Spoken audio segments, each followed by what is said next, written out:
Buonasera, è un piacere essere con voi questa sera a questa iniziativa. Io sono Mattia Capuana, faccio parte dell'ANPI, Associazione Nazionale Partigiani d'Italia, e svolgo il ruolo di presidente nella sezione di Cervignano. Ringraziamo l'amministrazione comunale per il sostegno all'iniziativa e i relatori qui presenti, che verranno presentati dalla signora Dianella Pezzi. Un ringraziamento anche al personale della Casa della Musica che ci ha accolto in maniera festosa e per l'aiuto che ci ha dato. Dianella Pezzi, adesso do subito il microfono che parte la serata, fa parte del direttivo dell'ANPI di Cervignano ed è anche presidente nella sezione udinese dell'Associazione Libertà e Giustizia. Buona serata. Non dici che sei contro quello non l'hai detto. Però devo dire ancora qualcosa. Vabbè, ok. Bene, buonasera, grazie alle persone che nonostante le varie iniziative di oggi di Cervignano, nonostante la pioggia, ci sono qui. Quindi grazie davvero. Grazie anche alla Comune che ci ha dato il patrocinio, anche se insomma un saluto, non importa, e ovviamente i responsabili della Casa della Musica. Grazie soprattutto ai nostri relatori, ai nostri dialoganti o dialogatori. Bene. Allora, l'iniziativa di oggi fa parte di una doppia iniziativa che è inserita in un orizzonte ampio, che è quello riassunto da "Se vuoi la pace, prepara la pace". Sappiamo che è ben diffuso nei tempi nostri e il contenuto dello slogan, che così è esattamente il contrario, cioè "se vuoi la pace, prepara la guerra", no? Di antica memoria. Allora, sulla pace per la pace lo abbiamo declinato in questo modo. Oggi la pace la dice anche la matematica, perché poi si pensa che la matematica non abbia niente da dire su questo, invece la matematica ha un sacco di cose da dire. Non solo un sacco di cose da dire, ma un sacco di esempi da fare, di suggerimenti da dare, di considerazioni, di analisi da fare. E molto hanno da dire anche i matematici e le matematiche in questa materia. Domani ci sarà una sorta di continuazione che verrà però condotta da Tony Peratona, che è qui e non da me, simile, ma assolutamente non uguale, parleremo di altre cose. Se vuoi la pace, studia la pace. È sempre un sottogruppo, un sottotitolo della preparazione. Se vuoi la pace, prepara la pace. Abbiamo invitato due ospiti, Giorgio Gallo, che si trova alla vostra sinistra, abbiamo detto adesso, no, giustamente, infatti prima stavamo discutendo su come si legge alla sinistra. No, in realtà è l'opposto. Non è così. È l'opposto. È l'opposto, perfetto. Allora, Giorgio Gallo è stato docente a Pisa e matematico di ricerca operativa. Ha fondato Scienze per la Pace, di cui è stato anche presidente del corso di laurea in Scienze per la Pace. Prima discutevamo proprio del significato di queste parole, scienze, plurale, per, piuttosto che della pace. E Furionsel al centro, questo lo possiamo dire, vuol dire al centro, no? Quindi, quello possiamo dire, no? Furionsel al centro, lo conosciamo, già sindaco di Udine, già rettore dell'università, matematico, anche lui, è attualmente consigliere regionale di Open Sinistra Friuli. Il tema è molto ampio. Oggi diremo alcune cose che riguardano appunto che cosa la matematica ha da dire, in che modo parla di pace, in che modo analizza, in che modo fornisce strumenti, in che modo fa cultura, in che modo fornisce modelli.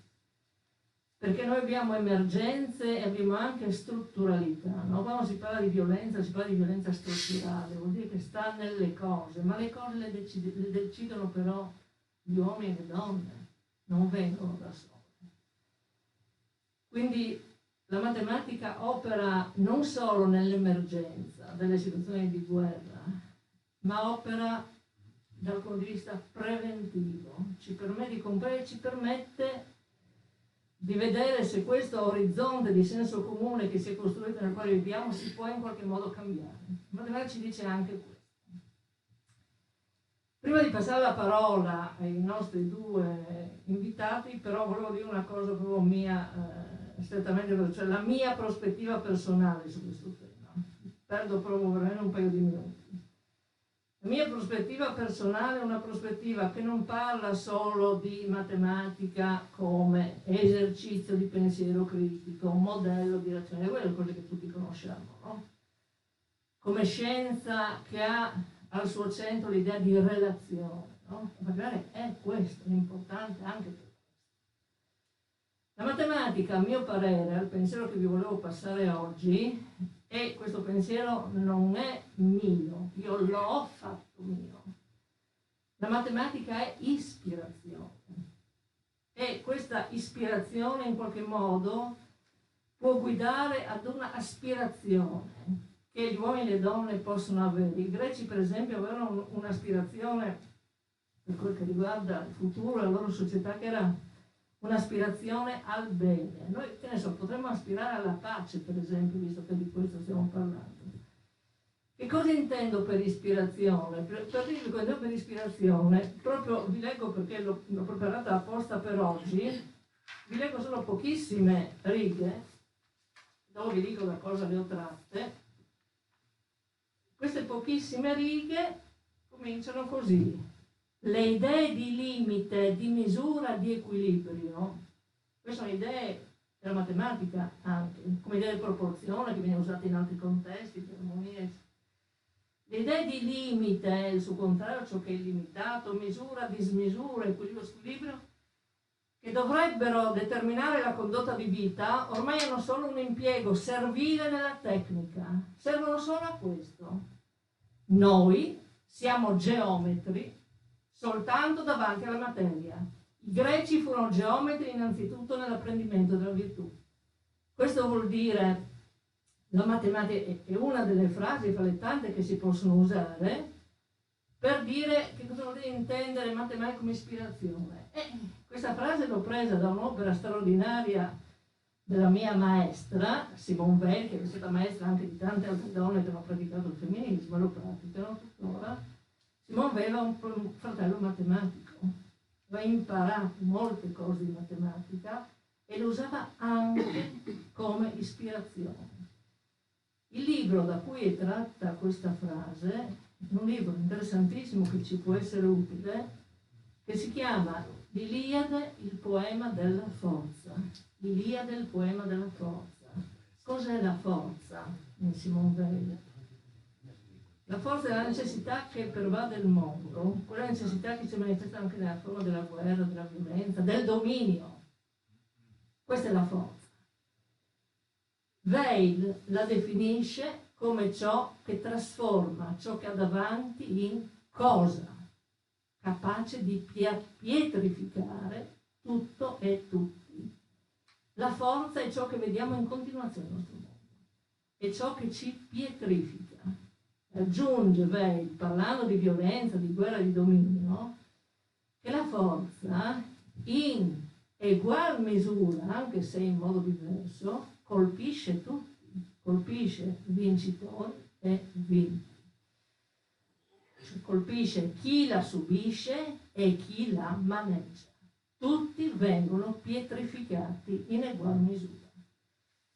Vi lascio con questa citazione e comincerei a fare intanto a Giorgio Gallo una prima domanda introduttiva che poi passerò anche a Furio Onsel.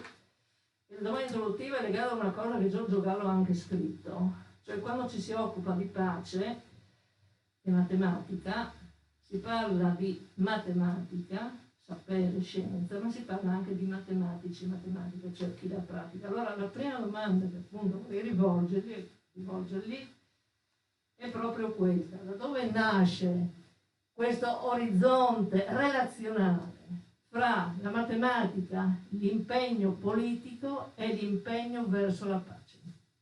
Grazie. Questa è una domanda difficilissima, si rischierebbe di parlare un sacco, perché deve essere sinteticissimo. Prendi il microfono perché stiamo Sì, registrando. scusa.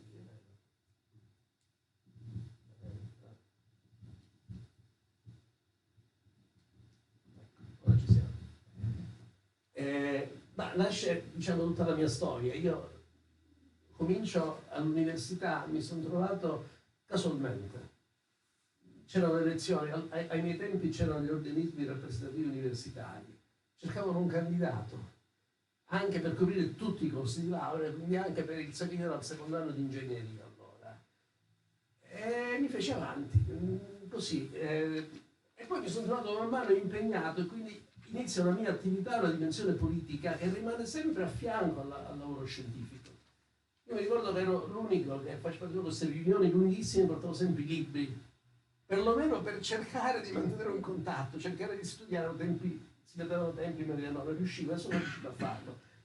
Dopodiché mi sono aperto ad altre cose, un'associazione di cooperazione, non di cooperazione, solidarietà internazionale, la rete della Riesci, mi ha aperto a un mondo diverso.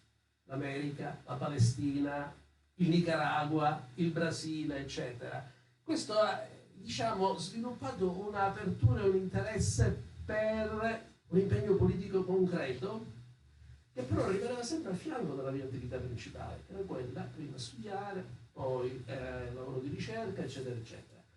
A un certo punto, e lì arriva un po' il contatto, all'Università di Pisa mi trovo a pensare che, impegnato sulla pace anche, a pensare che bisognava fare qualcosa a livello universitario, cioè ero un po', diciamo, preoccupato per il fatto che l'università lavorava perlomeno su un sentiero completamente diverso, cioè l'idea è che l'università è neutrale, è neutra, perché la scienza è neutra in qualche modo, è tecnica, conoscenza, importantissima, ma neutra rispetto ai valori.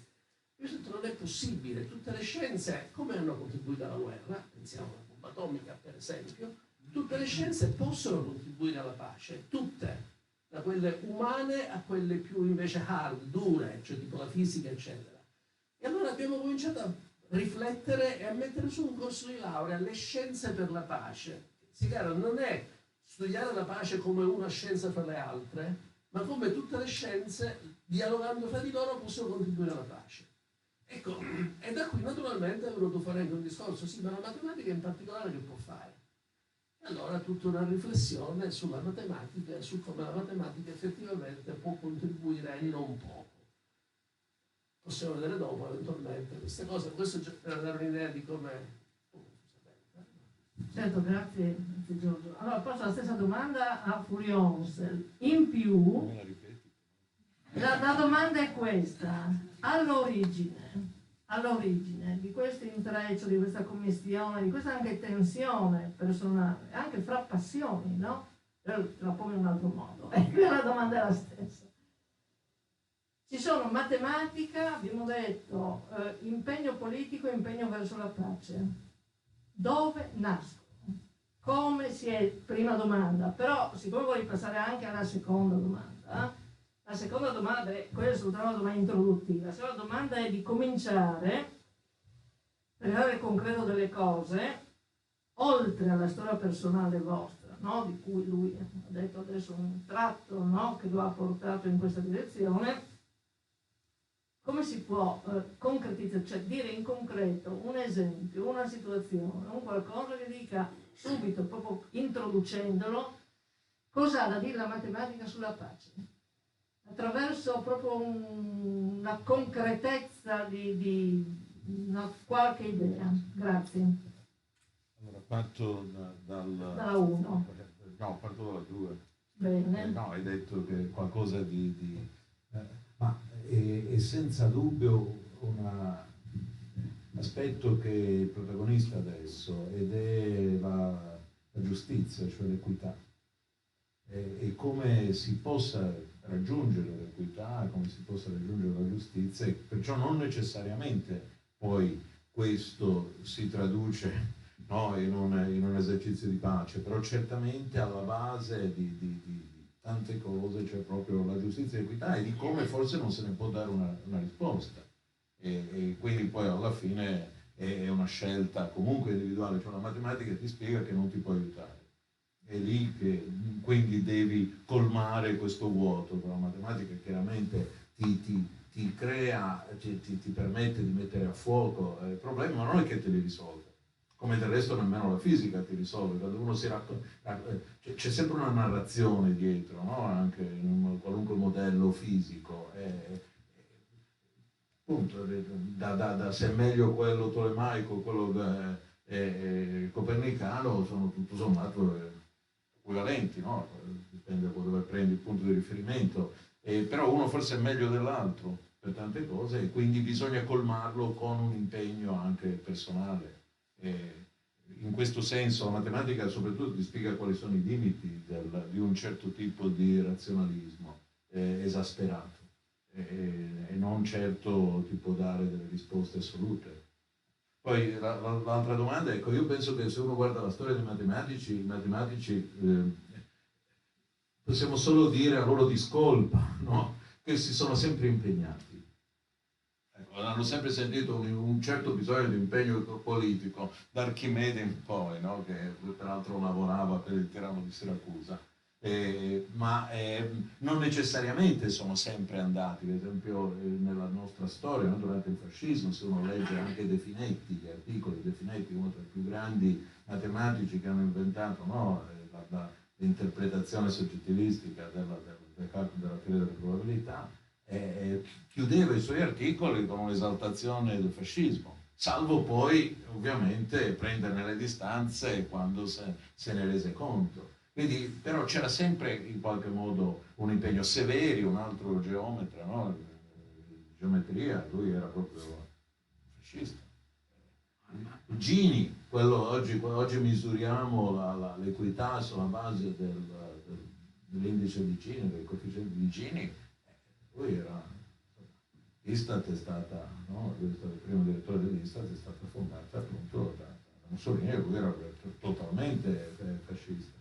Quindi sì, c'è un impegno, non necessariamente questo impegno è nella direzione poi direi che noi condividiamo, no? Oggi certo c'è una notevole consapevolezza. Ieri mi hanno chiesto appunto in una conferenza, ma perché gli intellettuali sono soprattutto di sinistra? Magari appunto questo ve lo lascio, però io ho una risposta sono riuscito a darla, ma insomma vuoi che te la dia subito? Ma innanzitutto perché soprattutto gli intellettuali in quanto docenti, no, sono il mondo della pubblica istruzione, dell'emancipazione collettiva, no? Cioè di emancipare le persone invece di abbrutirle. Tu prima parlavi di petrificarle, ma insomma di emanciparle nasce soprattutto anche con la rivoluzione francese. Lì c'erano un sacco di matematici, d'Alembert e Cauchy, no? Cioè, tra i più grandi matematici dell'Ottocento, cioè della fine Settecento-Ottocento, Lagrange, no, si mettono a insegnare, dopo la rivoluzione francese, a insegnare, no, la matematica al popolo. Questi sono quelli che hanno inventato i modelli più sofisticati di calcolo differenziale, no? Cioè, e di equazioni differenziali, hanno avuto visioni straordinarie e si mettono a insegnare al popolo. Quindi c'è questo sentimento, quindi dove c'è l'educazione, il desiderio di condividere, quindi anche di emancipare. Questo è uno dei principali, per me è una delle principali risposte. Poi volevo sapere rapidissimamente io come sono, ma anch'io all'Università di Pisa, perché anch'io ho studiato a Pisa, e lì ero rappresentante degli studenti per ben 2 mandati al Consiglio di amministrazione, quindi mi sono sempre fatto carico dell'impegno politico. Per quello parlo di impegno, poi l'impegno sulla pace è chiaro che la pace, ma questo lo diceva anche Wittgenstein, insomma, cioè la pace è in un certo senso la cosa più intelligente. Sì, sono interessanti le storie della vita, secondo me, no? Soprattutto quando è la vita stessa, fin dall'adolescenza, quando uno comincia a studiare, poi una direzione, tant'è che Giorgio Gallo, quando parla di Richardson, per esempio, di cui parleremo fra un attimo perché ti volevo fare una domanda per entrare nel merito su Richardson, premette, no, qualcosa anche della sua vita, perché le vite in qualche modo giustificano in qualche modo una tensione etica che in qualche modo gli è arrivata dalle sue vicende personali. Volevo aggiungere su quello che diceva Furio Onser, che è vero che c'è stata e c'è tuttora una grande matematica legata alla guerra, no? Perché Pitagora col tiranno Gerone, no? È vero che anche Archimede, ma è vero Fermi, anche Enrico Fermi, ma è chiaro, uno è vero anche che nelle scuole di guerra che fanno i militari per far carriera si insegna matematica, per esempio, no? È ovvio, no? È ovvio. Però ci sono stati anche dei matematici che hanno pensato di essere in qualche modo distanti e puri, no? E che anche che la matematica che facevano volevano che non fosse legata né a questioni di guerra né, non so, Hardy per esempio aveva questa caratteristica, almeno da quello che dichiara lui stesso, no? Cioè io sogno una matematica che non abbia a che fare, che sia pura, no? Cioè l'idea di matematica, ci sono persone che parlano di matematica pura, tuttora, no? Certamente, André Weil, no? Che è il fratello di Simon, e lui è quello che inventa le più grandi della geometria algebrica, prima di Grothendieck era più grande, e lui certamente, con una sorella così, certo non era guerrafondaio, anzi ci sono tutte le lettere di quando lui era un disertore, le lettere sono le lettere che lui ha scritto quando era in prigione, perché era disertore, quindi ha fatto una scelta politica ben precisa, anche bene rispetto alla guerra. Allora torniamo un attimo al discorso di concretizzare, no? Qui ci sono dei modelli, perché la matematica opera a modelli anche, no? Mi aveva colpito a suo tempo con le cose che ho letto di Giorgio Gallo, con il modello di Richardson, giusto per capire di cosa stiamo parlando quando parliamo di matematica di pace. Grazie. Proprio quando diceva Furio mi ha fatto ricordare una cosa. Io ho iniziato la mia attività scientifica presso l'Istituto per l'applicazione del calcolo di Roma, che è stato fondato da Piccone. Da Mauro Piccone, sì. il quale si vanta del fatto che lui, con i suoi collaboratori, hanno messo a punto le tabelle, gli abbachi, diciamo, per il calcolo delle traiettorie delle bombe. Perché voi non sapete probabilmente che in realtà i primi bombardamenti con armi chimiche sono stati fatti dagli italiani in Abissinia, in posti nella guerra con Sirlo, in Abissinia e in Etiopia. E quindi la matematica ha tante responsabilità. Detto questo, invece, il discorso che chiedeva Pirella è diverso, è molto più interessante da un certo punto di vista, è altro. Però vorrei partire pigliandolo da oggi. Poi c'è la guerra, che conosciamo tutti. Quando è partita la guerra in Ucraina è comparso su uno dei principali giornali americani di politica internazionale un articolo di uno dei importanti accademici americani di scienze politiche della scuola cosiddetta realista, che si chiama Stephen Walt, il quale fa un discorso, dice: guardate che quello che sta succedendo in realtà conferma la teoria della nostra scuola, la scuola realista, facendo riferimento a quello che chiama il paradosso, il dilemma della sicurezza. E dice, quello che faceva riferimento proprio alla Russia, alla NATO, eccetera, tipicamente cosa succede? La NATO si allarga, la Russia si preoccupa e si spaventa e quindi comincia ad agire e fa delle azioni che fanno ulteriormente agire la NATO e così via. Dice, normalmente il discorso è questo: io ho paura e allora mi armo di più. Quell'altro a questo punto vedi come sono armato e si preoccupa ulteriormente, anche lui continua ad armarsi e si crea questo paradosso, cioè quello che faccio per rendermi più sicuro in realtà mi rende nel tempo più insicuro. Ebbene, questo discorso già era noto in qualche modo ai tempi della prima guerra mondiale, e Richardson, che era un matematico, un fisico matematico, ha dato contributi estremamente interessanti soprattutto nel campo della meteorologia, però si rifiuta di fare la guerra. Lui è un pacifista radicale e si rifiuta di andare in guerra. Anzi, ci va in realtà, ma ci va con un corpo di ambulanze, con le ambulanze dei quaccheri, che è la sua denominazione, diciamo, religiosa del cristianesimo, che sono molto radicalmente pacifisti, e quindi lui va lì, rischia, però non fa il militare. Quando torna comincia a ragionare e si chiedono quei modelli che io sto usando e ho messo su per sono differenziali, per i flussi dei venti, eccetera, per la meteorologia in generale, potrebbero essere utilizzati in qualche modo anche per cercare di analizzare il comportamento umano. E allora tira su un modello proprio di quel tipo che dicevo prima, usando equazioni differenziali per far vedere come può crearsi questo meccanismo di escalation per cui io mi spavento, mi armo di più, divento più aggressivo, l'altro a questo punto mi spaventa ancora di più, eccetera, eccetera. È interessante perché è un utilizzo un po' particolare delle equazioni differenziali. Non è utilizzo di equazioni differenziali per analizzare attraverso modelli come si comportano dei fenomeni fisici, quindi per conoscere meglio la natura, ma per creare degli strani modelli, delle ipotesi, eccetera, che permettono di analizzare il comportamento umano. C'è una dimensione psicologica in tutto questo.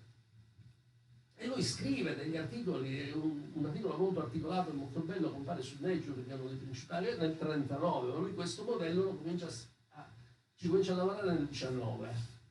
E questo modello in realtà poi sta alla base anche di questo che è il dilemma della sicurezza. Quindi è un esempio di come un matematico, a partire dalla radicale eticità del suo, quella che, diciamo, l'obiettivo di essere veramente il più possibile etico in termini anche della pace, cosa fa? Cerca di capire come i suoi strumenti, ci ragiona, tra l'altro è interessante quando spiega che questi strumenti hanno molti limiti, ma hanno anche dei vantaggi, e ne discute proprio. I suoi strumenti possono essere utilizzati, e quindi come Picone utilizza i suoi strumenti per permettere ai bombardieri di lanciare le bombe con più precisione, così lui utilizza questi stessi strumenti in maniera diversa, per vedere come si possono creare dei meccanismi di escalation che aumentano la violenza. Quindi questo è un elemento secondo me interessante e importante.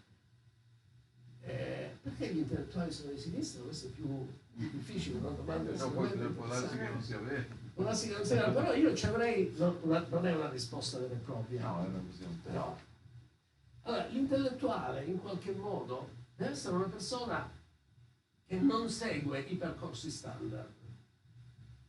Cioè, io voglio fare un calcolo del cemento armato, sono un geometra, un ingegnere, faccio le mie strutture, i miei regole, le mie cose e costruisco effettivamente e calcolo tutto. Ma l'intellettuale in realtà è anche matematico. Non tanto l'ingegnere che applica la matematica, ma ha un particolare problema, il matematico, ragiona in maniera diversa. E facendo quelli che possiamo vedere i passi di lato, per vedere le cose in maniera diversa. Come vedendo le cose in maniera diversa posso rispondere a questa domanda, affrontare questo problema? Sì, questo problema, a me mi è capitato una volta, per esempio, un problema che era visto sempre in un certo modo. Io sono andato a parlarne con un collega olandese molto bravo, molto noto, se ne discuteva, dice guarda che se lo vediamo in maniera completamente diversa, e dice sì, ma questa è un'altra cosa che c'entra. E però alla fine ci siamo riusciti, guardandolo in maniera diversa siamo riusciti a trovare un modo migliore per analizzarlo, per capirlo, per risolverlo. Ecco, questo è il tipico passo di lato. Mi sono trovato quest'estate a Nantes. C'è uno splendido monumento che mi ha colpito e intrigato, ci sono rimasto così, ci ho pensato molto, ed è l'elogio del passo di lato. E questo monumento è fatto così, c'è un signore vestito distintivissimo, eccetera, molto mainstream, diciamo, molto persona, giacca, cravatta, eccetera, e c'è un basamento, la base del monumento dove c'è scritto elogio del passo di lato, in cui su un piede sta su quella, l'altro piede è completamente fuori, lui sta a metà. Ecco, passo di lato significa vedere le cose in modo diverso. E questo secondo me per la matematica è importante, e anche in termini di conflitti. Vedere le cose in modo standard è questa. Io attacco, lancio i miei razzi, cosa devo fare? Rispondere lanciando razzi. Significa che io accolgo e utilizzo esattamente le idee e l'approccio del nemico e lo faccio mio. Ma il nemico a questo punto ha vinto in qualche modo, anche se poi alla fine io lo uccido, però ha vinto. Ecco, invece il discorso è vediamo le cose in maniera radicalmente diversa. E secondo me la cosa è possibile, qualcuno non ci riesce ogni tanto a farlo. Mi dai altri 3 minuti o no la proposta? No, Dopo. no, ma è interessante perché, a parte che so dove stai arrivando perché ne abbiamo discusso prima, che è una cosa estremamente interessante. Fra l'altro, lui prima mi ha mostrato l'immagine, non siamo riusciti a proiettarla, l'immagine di questo uomo che fa un passo di lato è anche un'immagine di stabilità e instabilità, cioè lui sta appoggiato su una colonna, che è su un monumento, con un piede, ma con l'altro piede sta nel vuoto. Questo è un gesto di estremo coraggio, che tanti matematici hanno. È un gesto di coraggio perché io sto appoggiato con un piede dove io non so cosa ci sia. La devo creare.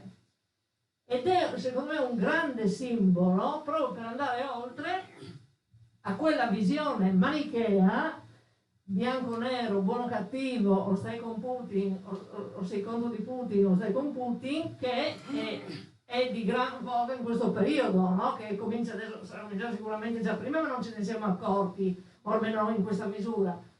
Ma col virus l'abbiamo vissuta violentemente, no? Questa logica amico-nemico, no? E adesso con la guerra di cui ci occupiamo praticamente quotidianamente, no? Quella in Ucraina.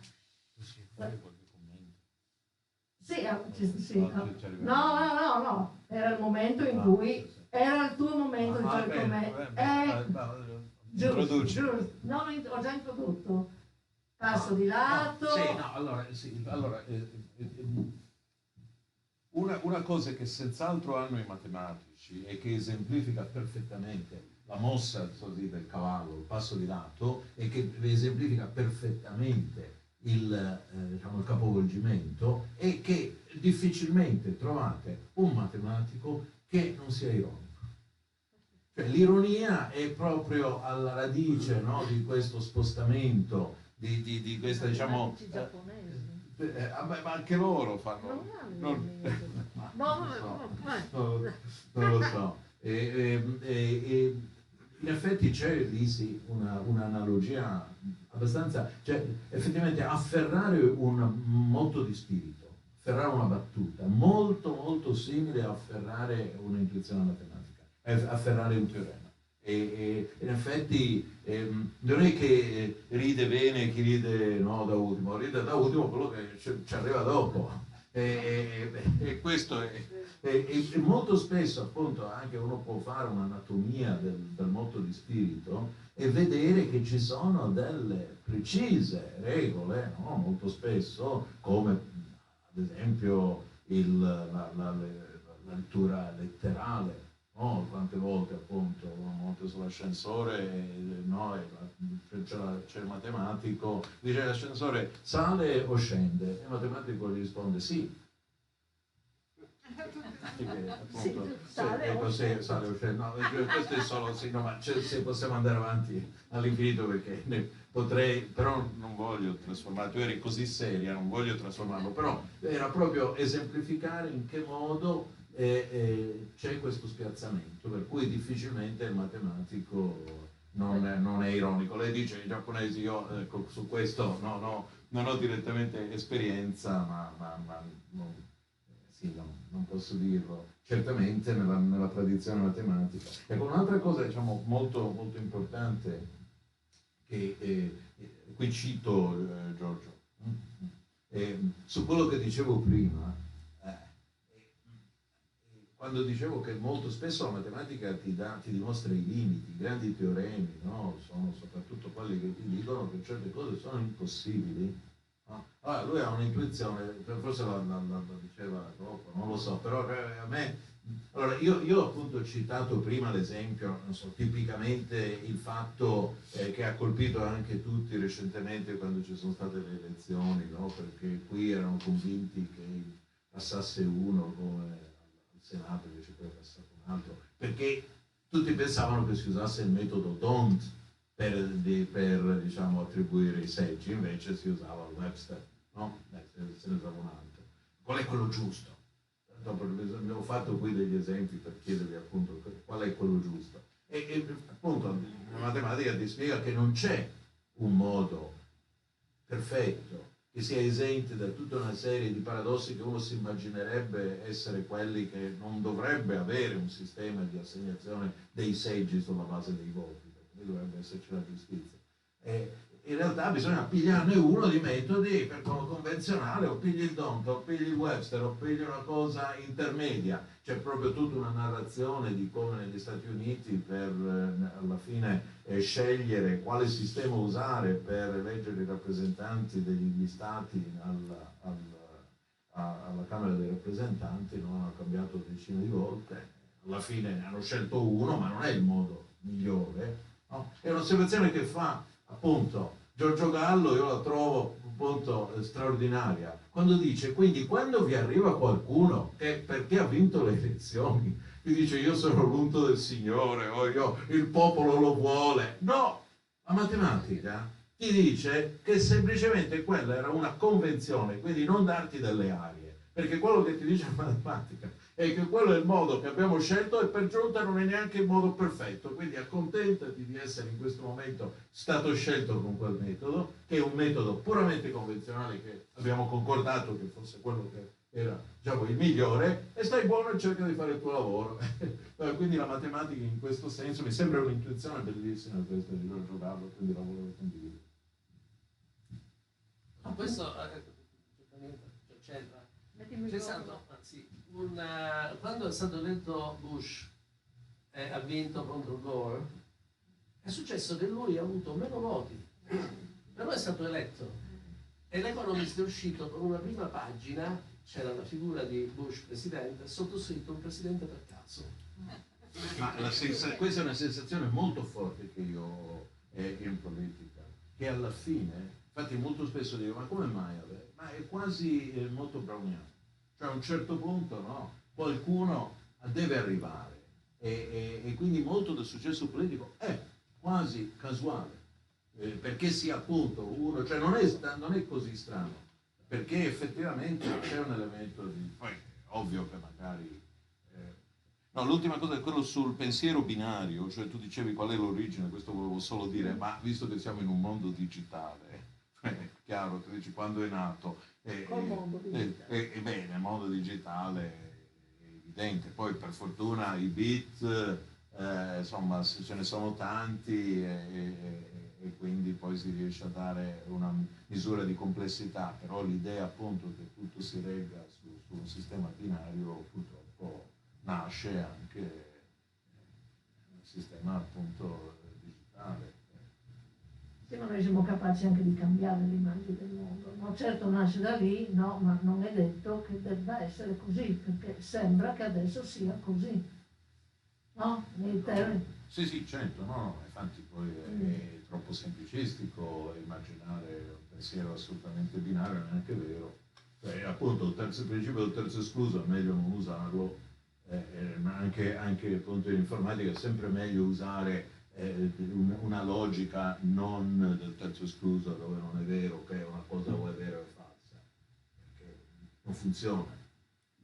Potrei darvi degli esempi, ma perdiamo troppo tempo forse, però diciamo il modo anche che io uso, la logica alla quale appunto io uso anche l'informatica, no? Molto spesso per controllare il software, è una logica cosiddetta costruttiva, dove sostanzialmente le cose sono o vere o false, a seconda se hai una dimostrazione che è vera o è falsa. Oppure se non c'hai la dimostrazione stai zitto perché ancora non lo sai.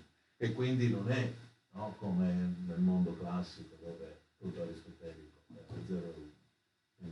Quindi non è neanche un mezzo, cioè è proprio che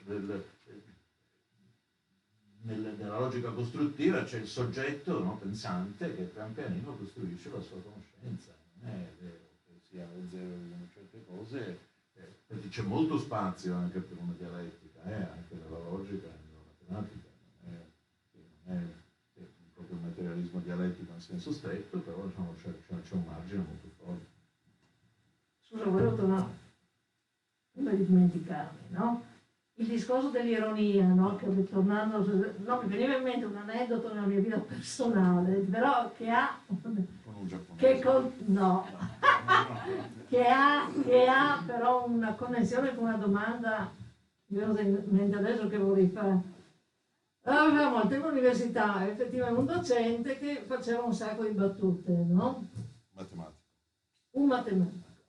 O era un matematico, avevo anche docenti fisici, certo, giusto, era un matematico. Bene.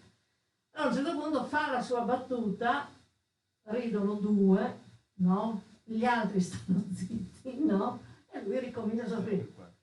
Dopo 5-6 minuti senti una risata, la mia, perché io sono sempre l'ultimo. Però dentro di me ho pensato, però quelli che non hanno riso probabilmente... Non ci sono arrivati. No, probabilmente ci vuole, no? Allora, a cosa mi collega così nel mio cervello contorto questa cosa qui, no? Mi collega al fatto che la matematica, quelli sono comportamenti umani diversi, no? Anche modi di reagire alle sollecitazioni, all'ironia, alle battute diversi. Una cosa bella della matematica, che c'entra in qualche modo con il nostro discorso, è che la matematica riesce a studiare anche determinate parole, no? Che uno dice, ma che cosa c'entra la matematica, quando ha la matematica dell'amore, no? Ma che cavolo sta inventando, no? Però effettivamente quando uno parla di sicurezza, insicurezza, che è una delle nostre parole chiave, parla di qualcosa di molto umano, e poi si trasla nell'atteggiamento di un popolo o di un governo, di un capo di governo. Quando parla di bellicosità e gentilezza, no, parla anche di qualcosa che è legato all'atteggiamento, al comportamento umano, per non andare al classico della cooperazione e competizione. Cioè tutti questi doppi sono legati non solo ai comportamenti degli stati, ma ai comportamenti dei singoli. E la matematica, in effetti, riesce ad utilizzare anche queste parole. Chiedo questo a Giorgio Gallo. Sì, in modi vari e diversi. Sì. Il discorso che si faceva prima, cioè quello delle elezioni, che sono in realtà una convenzione. Si potrebbe anche usare il sorteggio, i greci lo usavano, tutto sommato. Lo usavano, quindi sono una convenzione. Però questo significa che cosa? Che chi ha il potere sa che ha il potere per questa convenzione, deve legittimamente può esercitare, ma deve stare attento, deve rispettare gli altri, cioè deve capire che in realtà c'è una realtà più complessa e che gli altri non sono stati esclusi, ma sono parte del mondo. E allora qui mi viene da pensare all'importanza veramente di coinvolgere tutti nelle decisioni, sapendo che poi le decisioni vanno prese in qualche modo e quindi qualcuno rimarrà scontento, ma a priori farlo, visto che si parlava di Ampi, la guerra alla resistenza, una cosa bellissima della resistenza è il fatto che loro combattono, ma quando liberano un territorio, la prima cosa che pensano non è rafforzarlo per poter estendere e conquistarne altri, ma come inventiamo una società diversa e nuova all'interno del territorio liberato? Come addirittura arrivano a pensare a come riformiamo i programmi delle scuole. Dice, pensateci dopo, abbiamo altre cose da fare, dobbiamo sparare prima. No, pensano a questo. E c'è una bella lettera di Paietta, scritta sul combattente, in cui si pone il problema di come fare sì che nei territori liberati tutti possano partecipare in qualche modo alle decisioni da prendere. E questo non è banale, perché noi invece la logica che è emersa anche recentemente ci sono le elezioni, abbiamo vinto noi, decidiamo noi, anzi lo stesso giorno, la sera delle elezioni bisogna sapere chi ha vinto perché possa cominciare a governare.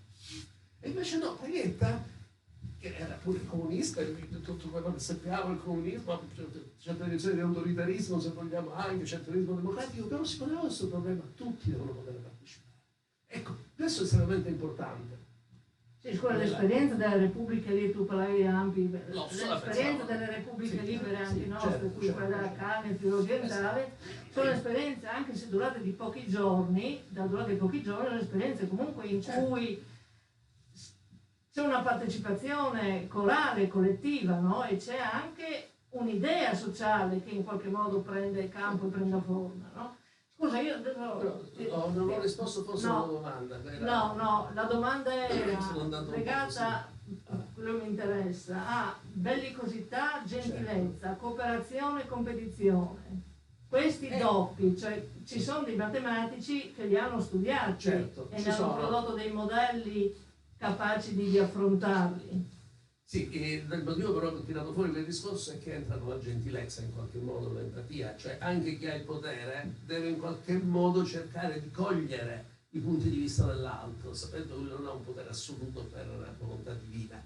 Però ce ne sono, per esempio il discorso, c'è un matematico che è Rapoport, il nome è molto bravo, si occupa di tante cose, però era un personaggio molto strano, nel senso che si occupava di cose varie, cercava di ragionare, si spostava. A un certo punto fa un modello che è molto carino e interessante, è il modello dei due produttori. Lui immagina, lo dico velocemente, una situazione in cui ci sono due persone che producono ognuno un bene e ciascuno deve pagare in tasse all'altro una parte di quello che produce sostanzialmente. Quindi è sintetizzato, è come una realtà in cui sono due persone, ma in realtà poi si applica a n, tanti quanti vogliamo. E quello che viene fuori è questo, che se ciascuno dei due vuole massimizzare il proprio benessere, alla fine si raggiunge un risultato che è abbastanza ragionevole. Ma se ciascuno dei due decidesse anche di massimizzare quello dell'altro e non solo il proprio, si ottiene un risultato molto migliore per tutti e due. Questa è la cosa curiosa. Cioè, viene fuori qualcosa che è migliore per entrambi. Questo che cosa ci dice però? Che in una società in cui c'è uno spirito di cooperazione, di attenzione all'altro, alla fine questa società cresce in maniera migliore, c'ha un vantaggio evolutivo, possiamo dire, pensando anche al discorso dell'evoluzione. Questo spiega il fatto che nel mondo umano c'è una forte componente di cooperazione che a volte noi non riconosciamo, ma c'è in realtà. Noi ci sentiamo, non tutti, dipende ovviamente, però esiste questa componente grossa, sensibili al dolore dell'altro, all'esigenza dell'altro, e cerchiamo di cambiare il nostro comportamento in funzione, e non solo a quello del vicino, nel senso, quello che ha lo stesso genere nostro, il familiare. Un po' invece si teorizza in questo modo, ciascuno si preoccupa soprattutto di massimizzare il benessere della sua famiglia, diciamo, genetica. E invece no, non è vero, succede anche il contrario. E Rapoport con questo modello ci fa capire come e perché può essere. Tu sei risposto? Devi aggiungere qualcosa a questo? Se no, torna a una cosa che avevamo lasciato in sospeso prima. Sì,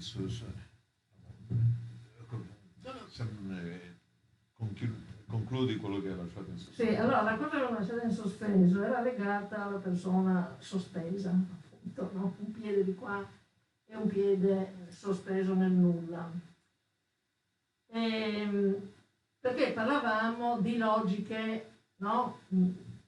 Questa immagine l'hai proposta per parlare di logiche diverse, no? Di modi divergenti, diversi, laterali, non so come volevo chiamarli, di pensare, che appunto la matematica offre. Allora, sempre quello che io ho letto sulle cose che tu hai scritto, no? Cioè ci sono degli esempi ben concreti, realizzati nella storia, in cui queste cose sono state fatte in situazioni conflittuali. Perché quando uno dice perché faccio questa domanda e perché poniamo questo problema? Poniamo questo problema perché qualche volta pare davvero che non ci sia alternativa, no? Uso delle armi, non uso delle armi, eccetera, no? Se la situazione A, situazione non A, vabbè, sembra che il dibattito sia limitato lì, ripetendo sempre le stesse cose, come se non ci fossero esempi di situazioni invece in cui questa logica non vale. Sì, volevo parlare del discorso proprio su degli esempi concreti storici, ma guardate che qualcosa si è realizzato, non vuol dire non è possibile in quanto c'è stato. Sì, però io faccio un salto ulteriore. Cioè, l'esempio che tu fai è quello di un parco gestito da due paesi, per cui un territorio che si in congestione, in condominio. Noi abbiamo visto questa situazione dell'Ucraina e del Donbass.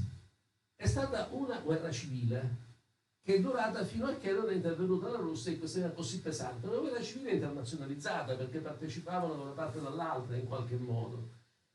E però lì l'idea è, a un certo punto, guardate, quando Zelensky è stato eletto, la prima cosa che ha cercato di fare, devo dire, è stata molto positiva, ma non l'ha fatta, non c'è riuscita, è stato di applicare gli accordi di Minsk di cui avete sentito, perché si è parlato, che non erano applicati, erano fatti nel 15 ma non erano stati applicati del tutto, che prevedevano proprio autonomia, tutta una serie di... Per iniziare, è stato bloccato dalle forze più estremiste dalle sue parti, è stato anche minacciato di morte, si è ritirato. Ora guardate, è pensabile, perché non è pensabile? Pensiamo a cose diverse.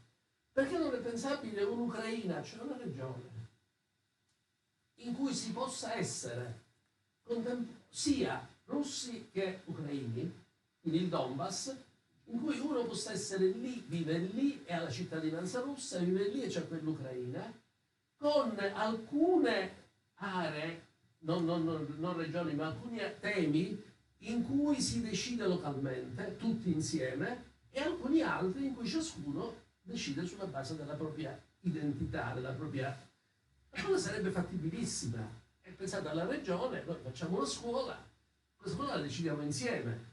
Ma poi se io devo far parte, essere arruolato nel mio esercito, io sono andato nel mio e lui nell'altro. Si può pensare a cose di questo tipo.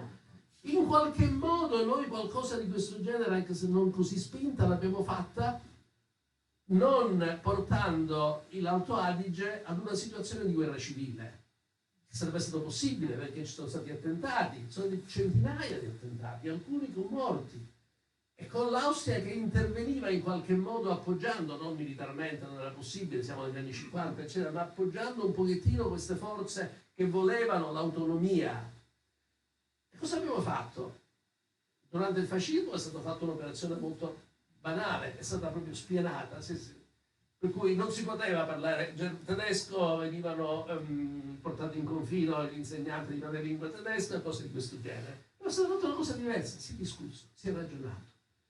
E si è discusso con difficoltà, c'è stato un momento la tentazione della militarizzazione, ma non si è fatta. Si è lavorato solo con le forze di polizia, certamente per bloccare gli attentati, però... E si è arrivati alla fine ad avere una situazione in cui tutti erano abbastanza soddisfatti, con un'autonomia non trascurabile, perché è stata un'autonomia molto particolare, non ci sono altri esempi in Italia di questo tipo di autonomia, con una lingua seconda, e non ci sono altri esempi in Italia. È stato fatto, ci siamo riusciti. Avremmo potuto operare in maniera diversa. Pensate cosa sarebbe successo se ci fossero state dei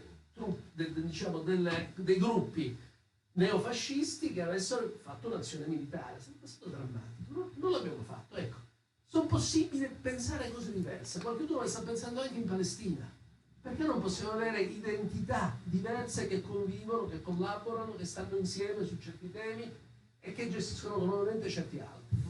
Si sta ragionando, un cambio di paradigma completamente del conflitto israelo-palestinese. Però per fare questo bisogna pensare. Però uno no, è chiaramente molto interessante immaginare questo.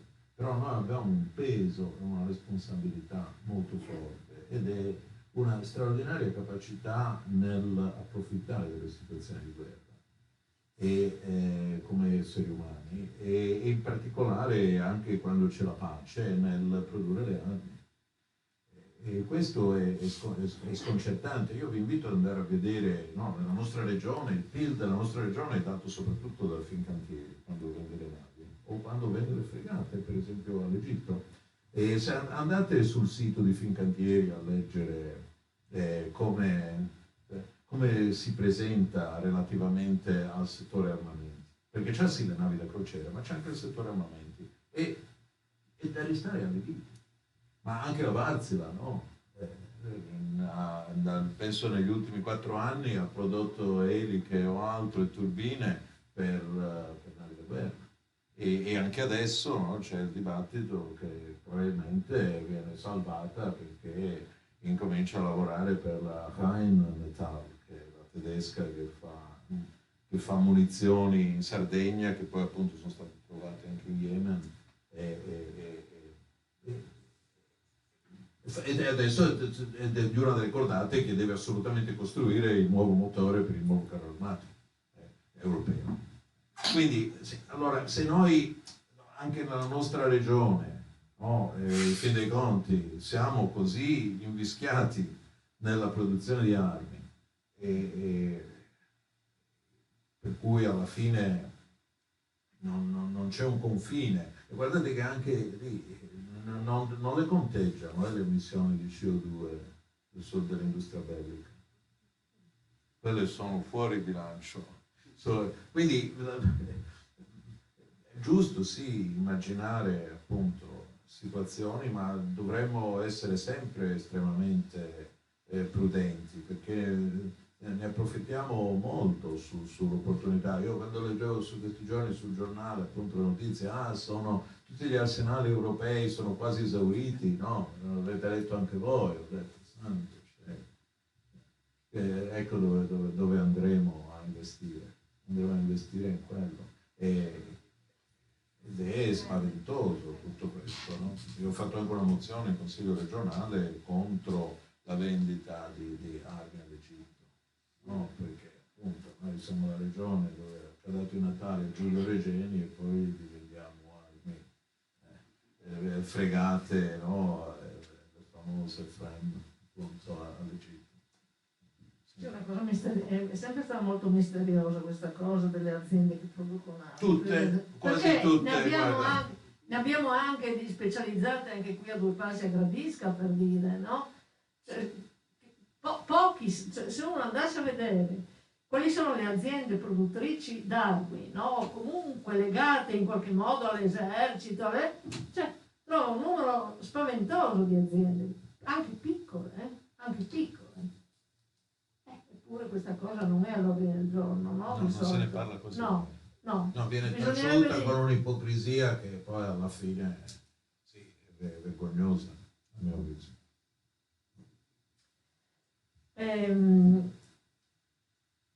Scusa, torniamo a fare il discorso un attimo, ti faccio la domanda, perché è molto interessante il discorso del Perù-Ecuador, mi ha colpito questa cosa, per cui la domanda è, cosa è successo, che cosa risolve? E soprattutto il fatto che ci dato adesso degli accordi di Minsk, può essere anche pensato, ne parlavamo prima, per Israele e Palestina, no? Nel senso, perché prima di cominciare abbiamo avuto una piccola discussione sempre sul tema: si risolve col progetto due popoli, due stati, no? La questione israelo-palestinese. E abbiamo detto no, abbiamo concluso, nonostante ci siano persone anche delle comunità palestinesi qui in Italia, per partire proprio da questo presidente, che ancora sono convinte di questo, non si può risolvere questa cosa. E abbiamo detto prima, lo ripetiamo adesso anche per il pubblico, perché ci potrebbe essere una soluzione che assomiglia a quella che stiamo disegnando adesso, la nostra immaginazione, però un'immaginazione realistica, che cozza con un altro tipo di realpolitik, però, no? Però una visione profondamente realistica, quella che stai citando adesso per Russia e Ucraina, no? Sì, è da inventare, ma ci sono in questo momento effettivamente alcuni studiosi, intellettuali, politici palestinesi, israeliani e palestinesi. C'è in particolare una rivista che è palestinese, Al-Shabaka, che analizza un po', fa soprattutto di studi, di analisi, eccetera, che cercano di dire come possiamo cambiare il paradigma, come possiamo affrontare le cose in maniera alternativa. È pensabile? Dicono sì, in principio è pensabile, perché siamo legati noi a questa idea che uno Stato, che in realtà nasce abbastanza recentemente, se vogliamo, che uno Stato significa anche dei confini, significa anche un governo e significa in qualche modo un'identità nazionale. No, è possibile avere una situazione diversa, è possibile avere uno Stato con confini porosi. Tra l'altro i nostri confini diventano sempre più porosi. Pensiamo a cosa significa la rivoluzione digitale, che blocca, in realtà apre tutta una serie di possibilità. E quindi con confini diversi c'è tutto un lavoro molto bello di Donatella Di Cesare, una filosofa italiana, che ha scritto tutto un libro dal titolo Stranieri residenti. In realtà c'è un'origine che Abramo nella Genesi si considera come uno straniero residente, un ospite, ma non un proprietario di terre. Ecco, allora vediamoci in maniera diversa. E a questo punto è possibile pensare, lei tra l'altro fa riferimento anche, che ci ha ragionato un pochettino, fa riferimento anche a tutta una serie di intellettuali intellettuali ebrei che pensavano in maniera diversa inizialmente, poi sono rimasti marginalizzati perché il discorso più strettamente politico-identitario ha vinto, e tra l'altro con le ultime elezioni sarà una situazione drammatica. Però comunque...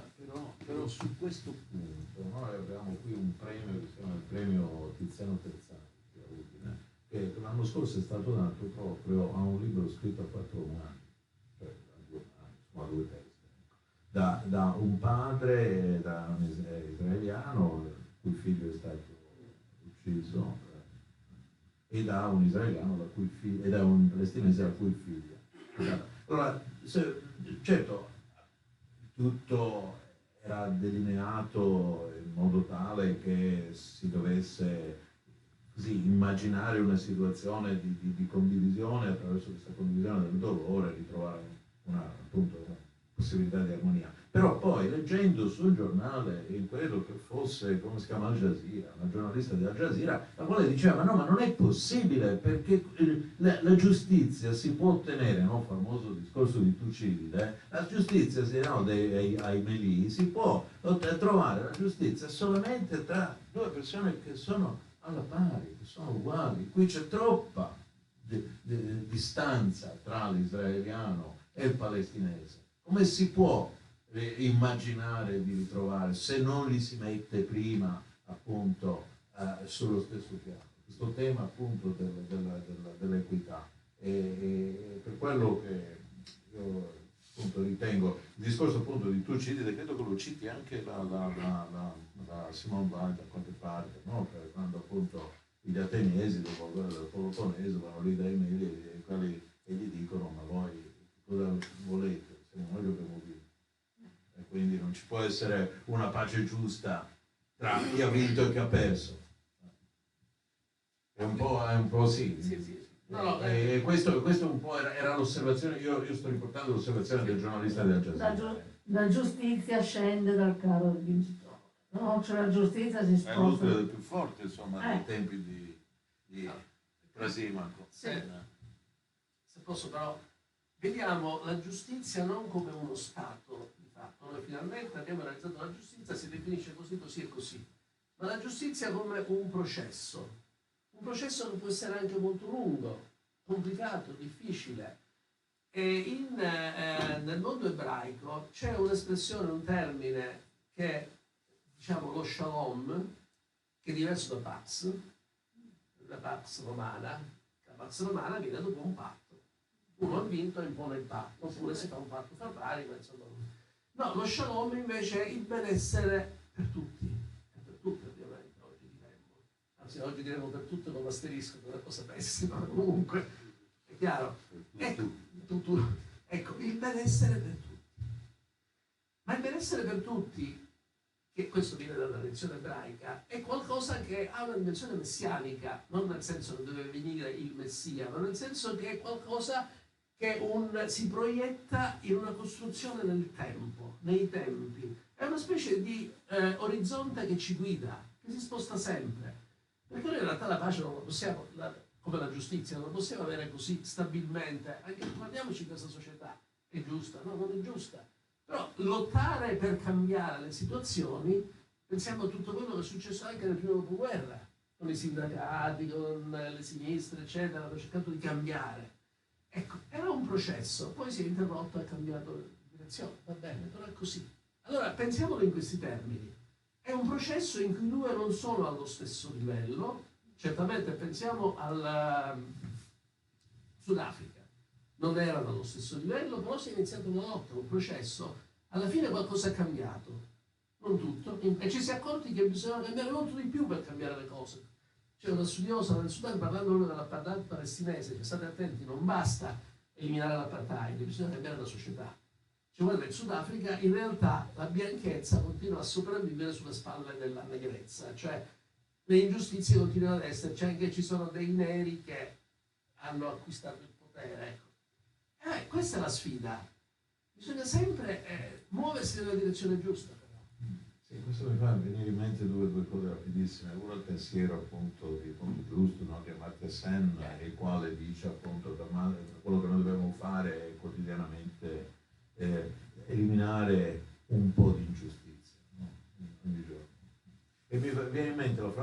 Camus anche, qui appunto matematica, il quale sostiene che il meglio che possiamo fare è diminuire aritmeticamente il dolore nel mondo, no? Cioè, di uno, no, aritmeticamente, riportiamo giù di un valore alla volta, poi per fortuna gli interi sono ben fondati e quindi sì, no, non c'è un regresso all'infinito. Però anche, diciamo, dal punto di vista matematico, questo processo può essere rappresentato idealmente con equazioni differenziali in cui il problema non è capire dove si arriva, ma come ci si muove. Praticamente un intervento si utilizza un processo bilaterale bipartisan, con un compromesso congruo per risolvere sia il conflitto mare in Ucraina e altri stati. Certo, innescare però un processo di cambiamento che deve coinvolgere tutti e che non avviene da un giorno all'altro, magari non da un anno all'altro, bisogna accettarlo però. La tentazione invece no, risolvo il problema, io elimino il nemico e ho vinto e a questo punto ho realizzato la mia giustizia. Potrebbe essere magari anche errata. Già che appunto è intervenuto il signore che abbiamo davanti, vogliamo un attimo passare agli interventi se qualcuno vuole.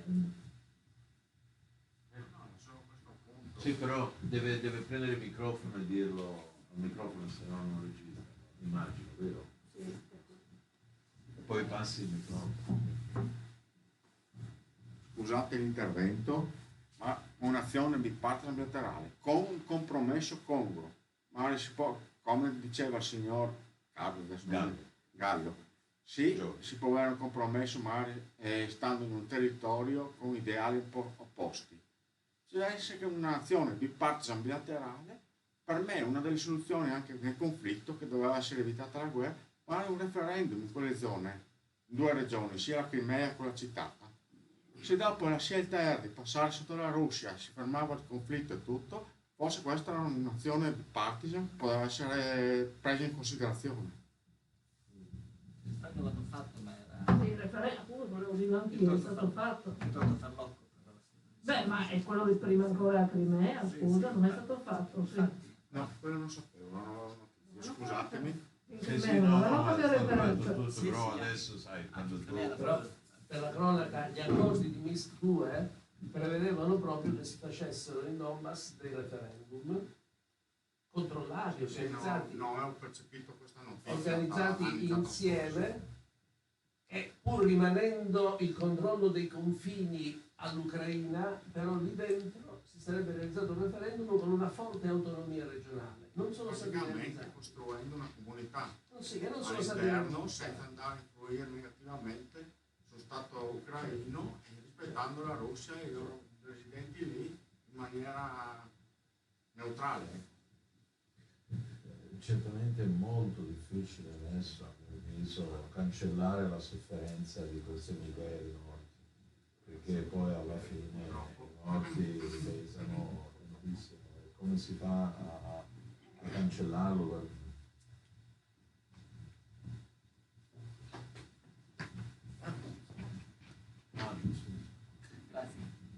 Grazie. 2 cose brevissime. Allora, una, il passo laterale. Io mi ricordo di una bellissima metafora, cioè dell'umanità che si muove nello stesso modo in cui si muove la persona umana quando cammina, e che è un susseguirsi di mancanza di equilibrio. Se uno si ferma all'improvviso in qualsiasi condizione cade. Se però si ferma in condizione di equilibrio e sta immobile, resta immobile, il progetto non fa nulla praticamente. No? Quindi pensare a questa cosa come una necessità, ma anche un rischio.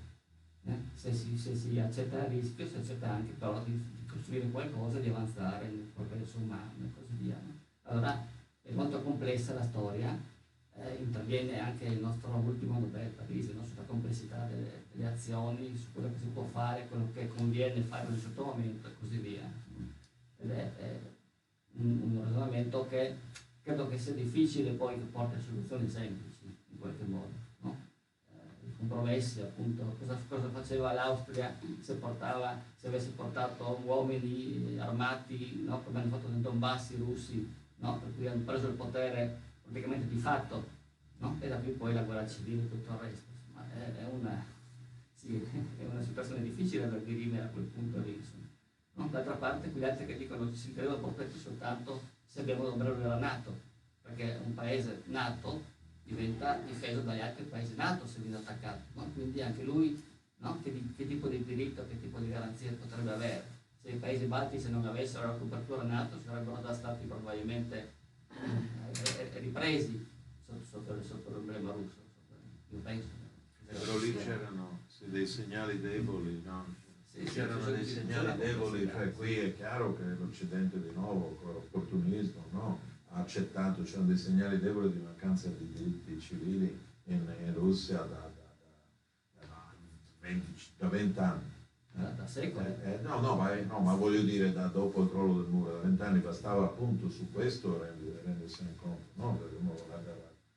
E gli stessi segnali deboli ce li avevano in tanti paesi in atto, no? Per non dire appunto l'Ungheria, tipicamente la Polonia, quindi sì, su queste cose non facciamo niente fino a quando, appunto, fino a quando poi diventano ingestibili. Sì. Ecco, per fare una provocazione politica, diciamo che io faccio una differenza di questo genere. In Russia un giornalista scomodo viene ammazzato, in America un giornalista scomodo fa invece il presidente. È una differenza di situazioni, insomma, di diritti in qualche modo. Poi in America faccia i suoi porcati, questo è altrettanto evidente, non ci sono dubbi su questo. Un'altra cosa che mi piaceva di citare era quello che poi evocavate, no? La diversità fra competizione e collaborazione, no? Poi era il teorema di Nash, anche, no? Quello su cui ha vinto il premio Nobel per economia, per il fatto che dimostrava che collaborando si ottiene più risultati che non competendo in qualche modo. Ecco, anche lì forse trovando questo tipo di strade di percorso, no? Facendo capire che è meglio collaborare che non combattersi, no? Salvo le lobby delle armi, salvo naturalmente, no, gli interessi che sono occulti no, di chi invece spinge per i conflitti perché ci guadagna, questo è evidente, insomma, a tutti i livelli, in tutte le situazioni. Poi in realtà ci guadagnano tutti, perché ormai tutte queste le multinazionali sono in mano a fondi cioè fondi di investimento e quelli sono i soldi di tutto, no? Di tutto. Anche il fallo privato, sì, esattamente, un bel affare. No, è interessante perché siamo tornati alla parola insicurezza, no? Perché lì in Ucraina, dopo chiaramente c'è stato un discorso di disegno ben diverso, no? Però è l'insicurezza reciproca che ha dato l'occasione poi a chi ha voluto guadagnarci sopra, che poteva anche essere una cosa anche già programmata, cioè poi la Russia perché non ha il diritto di sentirsi insicura, la Russia di Putin, no? Perché non ha il diritto di sentirsi insicura vedendo la NATO sotto capo? L'Ucraina ha il diritto di sentirsi insicura, qui si chiama gli americani in casa, no? Però sono due insicurezze che si stanno confrontando in quel momento, cioè anche in Israele e Palestina funziona così, no?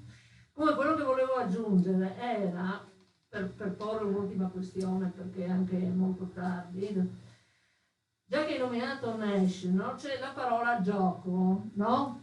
La parola gioco è una parola, cioè, assolutamente anche questa, ampia da tutti i punti di vista. Anche la guerra è un gioco per certe persone. Weil lo riconosce quando parla di guerra. Le persone quando cominciano le guerre, dice, lo fanno per gioco. Dopo il gioco diventa orrore. Ma lo fanno come se giocassero, quasi disinteressati di quelle che possono essere le conseguenze, no? Ma anche nelle guerre nostre si vede. In realtà la parola gioco, in matematica ha un'infinità di usi per quel che riguarda la nostra parola chiave, che è la parola pace, no? Chi vuole dire qualcosa? L'esperto di giochi. Sì, ma io... Ce l'hai? Sì. Ah no, scusa. Sì, no, io ho portato qualche gioco, infatti. sì, nella borsa, appunto. Ma adesso innanzitutto cosa si può dire sul gioco che quando adesso tra l'altro c'è anche una connotazione negativa perché parlano di ludopatia, no? E invece si scopre che chi gioca, no? Chi è abituato a fare i giochi da tavolo non si lascia imbrogliare perché è abituato a valutare. Oh, tutti questi giochi, la cosa peggiore di tutte sono proprio le slot machines, dove basta fare il conto di quanto poco, diciamo, sia il ritorno, no? Dal punto di vista matematico dell'investimento. Quindi il gioco, conoscere il gioco, essere abituati a giocare anche in contesti ovviamente ludici, aiuta molto bene a saper valutare le situazioni. È proprio quello l'aspetto anche alla fine affascinante del gioco, ma anche il gioco è come la matematica, è un po' fine a se stesso, non è che uno può dire c'è il gioco educativo, però ti aiuta a valutare e a capire proprio in questa valutazione, a fare quel passaggio cognitivo che sembra impossibile, no? Che è quello di dire che conviene cooperare in certe cose. No, tra l'altro ci sono anche giochi di cooperazione, ma voglio dire, nel gioco c'è anche la possibilità di studiare appunto quelle che sono le strategie, quindi immaginare non solo di giocare una volta per tutte, no? Ma di immaginare una situazione reiterata e molte delle situazioni che appunto poi conducono a situazioni lose-lose, se uno le reitera e va a vedere qual è la strategia migliore, scopre che appunto la strategia migliore è sempre la cooperazione. O se Tosca, no, che alla fine, cioè sia Tosca che Scarpia ci rimettono, perché a lei ne ammazzano questo nella Tosca il Cavaradossi e lui anche viene appunto pugnalato da lei, quindi lì insomma è una tipica questo, no, dilemma del prigioniero dove ci perdono tutti e due, ma se uno ripetesse l'esperienza di Tosca dopo tante repliche forse di quest'opera potremmo anche immaginare che alla fine decidono tutte e due di trovare un compromesso. Il gioco è soprattutto questo aspetto che permette, no, anche Rapoport, uno che ha scritto ottime cose sulla teoria dei giochi. I giochi hanno appunto quel concetto che è il concetto della strategia. La strategia è qualche cosa che va molto molto al di là, un concetto tra l'altro anche dal punto di vista logico, che cos'è una strategia, che cos'è una strategia vincente, è un concetto abbastanza complesso. Quindi effettivamente c'è un processo cognitivo importante. Non so che cos'altro tu volevi, tu da più posso mostrarvi dei giochi a questo punto. Volevo solo sollevare appunto questo altro ampissimo ramo della matematica, no? Che riguarda i giochi, no? Questo era il tema, nulla più. Anche perché tu sei un esperto di giochi e anche perché nell'articolo, sempre quello legato al convegno di Orvieto, quello matematica e democrazia, tu fai un lungo discorso sopra i giochi dal punto di vista di quella parola che non è magari bella usare, ma dal punto di vista educativo. Sì. Vabbè, ma allora ci mettiamo a giocare. Allora, ci sono due fantini, ci sono due fantini che sono stufi di fare, diciamo, sempre la gara di chi arriva, di chi ha il cavallo più veloce.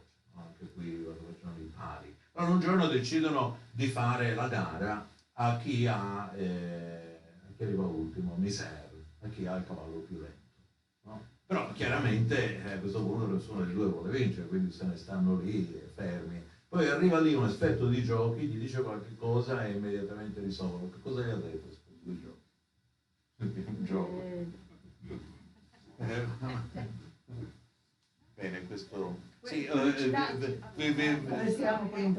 vi lascio l'interrogativo, ma no. Però domani che ci rivediamo dobbiamo dare una risposta. Sì, va bene. Poi allora se vuoi adesso giochiamo. Allora, una delle più belle battute che conosco, questo è penso di Verde, che era un autore televisivo, sempre sulle battute che si capiscono dopo, io spesso la cito, allora, perché appunto spesso viene attribuito a Machiavelli, no? Questo che poi non ha mai detto, no? Che il fine giustifica i mezzi, e il rozzo no.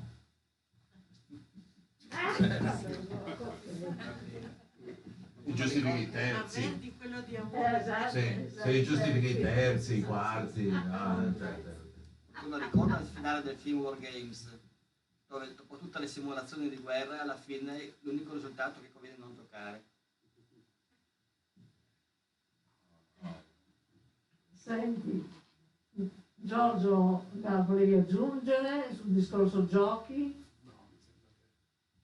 Non si fanno più i giochi in birreria, utile? Sì, certo, no, avevamo fatto quelli... questo programma contro, cioè chi accettava, i locali che accettavano di non mettere delle slot machines, ricevevano un pacchetto di giochi che erano giochi di strategia, giochi di altro, e venivano appunto omaggiati. Purtroppo il guadagno per un locale con la slot machine, solo per concedergli lo spazio, è assolutamente non è compensabile da quello che può essere il guadagno dall'aver tenuto le persone di più lì e quindi hanno preso più, non so, birre o caffè o taglino. È effettivamente qualcosa di... E non c'è cosa più stupida della slot machine, della fruit machine. È veramente una cosa assolutamente perdente. Perché è meglio giocare a poker. Il poker... Prego. Il poker anzi ha tutte le 4 caratteristiche del gioco, ma qui non possiamo. Le 4 caratteristiche del gioco sono l'alea, questo è il Caillou, prego, te lo... c'è l'alea, questo non la fa, l'alea ci vuole un elemento di casualità. No? Poi c'è l'Agon, no? La competizione, quindi tutta la strategia. Poi c'è la mimesis, appunto, la finzione, quindi il bluff, o il cosplay, non so se qualcuno di voi è stato, insomma, il cosplay dove questi si vestono. E l'ultima è adesso mi sfugge la parola che usava Caillou, ma sostanzialmente è la vertigine. È l'altro elemento del gioco, cioè quello che per esempio tu hai nell'ottovolante o quello che c'hai. Però il poker le sintetizza tutte qua. Va bene. Sempre 4, no, volevo aggiungere sempre 4 alla volta si presentano le cose, no? Ma no, anche 7, anche 7, cioè i giorni 7 nani. Ma no, quello è sì. 7, no, quello è Badiou, il filosofo Badiou. Sì. Vabbè, quelle sono. Possiamo dirlo anche qua, no? Ma quello certo, no, sì. Insomma, Badiou è un filosofo altro maoista, è stato, ma è molto, per lui l'ontologia è la teoria degli insiemi, cosa che a Giorgio Gallo probabilmente non piacerebbe molto, però lui, non so se hai letto Badiou, ma comunque l'ontologia è la teoria degli insiemi, quindi però sostiene che sostanzialmente sono 4 le produzioni umane che effettivamente possono assurgere a un po' di universalità. E una è la scienza o la matematica, no? E poi una è l'arte, un'altra molto importante è la politica, e l'ultima è quella che forse poi alla fine quasi nessuno di voi si immaginerebbe, però effettivamente ti tocca il cuore, è l'amore, l'innamorarsi. Io penso che questo sia sufficiente per concludere. Se Giorgio non vuole... Grazie a tutti. Noi continueremo il nostro incontro domani, no? Su temi un po' diversi. Grazie davvero. Alla prossima. Arrivederci. Grazie a voi.